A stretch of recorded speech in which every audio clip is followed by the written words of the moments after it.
Hey everyone, so I've got this Dometic CFX35 fridge slide. I want to mount this fridge right here. I want to mount that here, and I want it to be close to my bed. This is a 2020 Jeep Gladiator, and what I've noticed is actually this latch right here, as it comes out, there are going to be some issues with it hitting here. Now even if I raise it, it's still going to hit this cover here. So what I got to do is that I got to raise this up. So what I want to do is that I want to put some rivnuts inside here. I don't want to put the rivnut on top. I want to put it inside here because in the future when I do take this slide out, I want to be able to slide things across this without anything hitting the rivnut. So what I want to do is I want to put the rivnut inside here so it's recessed.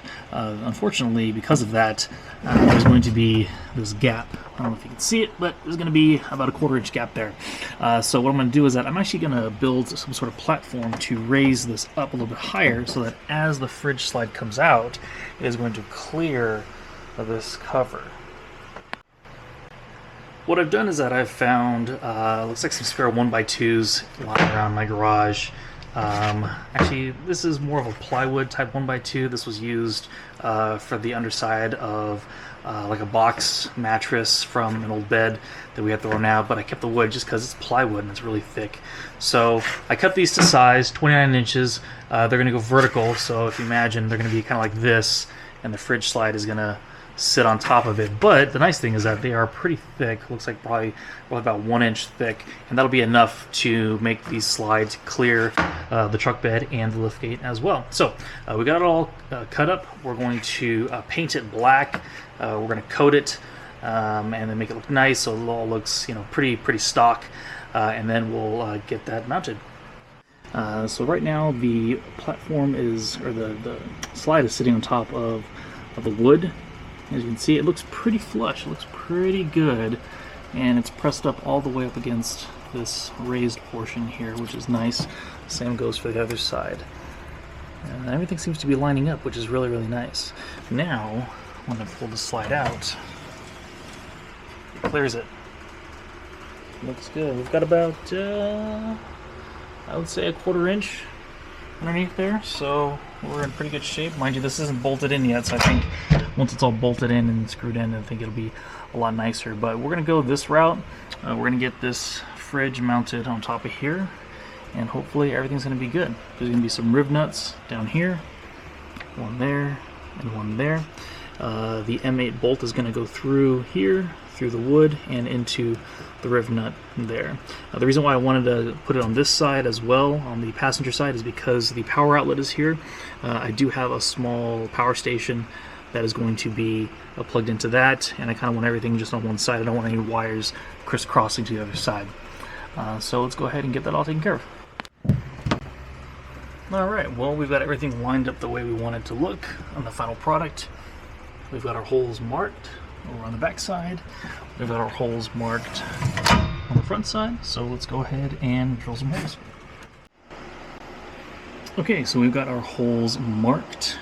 Everything's measured, just like the way we do it. We're going to drill a hole here, and here, and in the back as well. We're going to start off with our 1/8 inch drill bit, and then we're going to move up to our 5/16.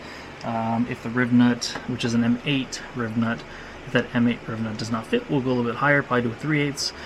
We just don't want to go too far. Obviously, it's not going to work. So let's go ahead and drill some holes. Okay, so we've got our holes drilled in. We've got our socket cap. We went with socket cap just because it just seemed a little bit nicer to use. But holes are drilled in there. We put our rivnuts in there. Socket cap screw is in now. Let's go ahead and pull this out here. Bam, look at that.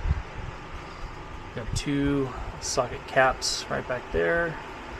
2 in the front. And we are good to go. Look at that, clears. So if you have something like a mountain hatch, or this one, hook road, which honestly this hook road is kind of a piece of crap, but if you have a mountain hatch, I'm not sure if it will clear it, but this hook road is a little bit thinner than the mountain hatch tailgate cover, so just kind of keep that in mind. You may have to use a thicker one. And you want to look at the clearance. The clearance, yeah, is roughly about 1/4 inch, let's say. But let's go ahead and put the fridge on here and see what the extra weight is going to do. Okay, so we've got our Dometic CFX35 loaded up. It's not tied down yet, but we're just going to go ahead and just see if the extra weight is going to do anything to the slidability of this. No, looks good. Let's go ahead and pull it out. There we go.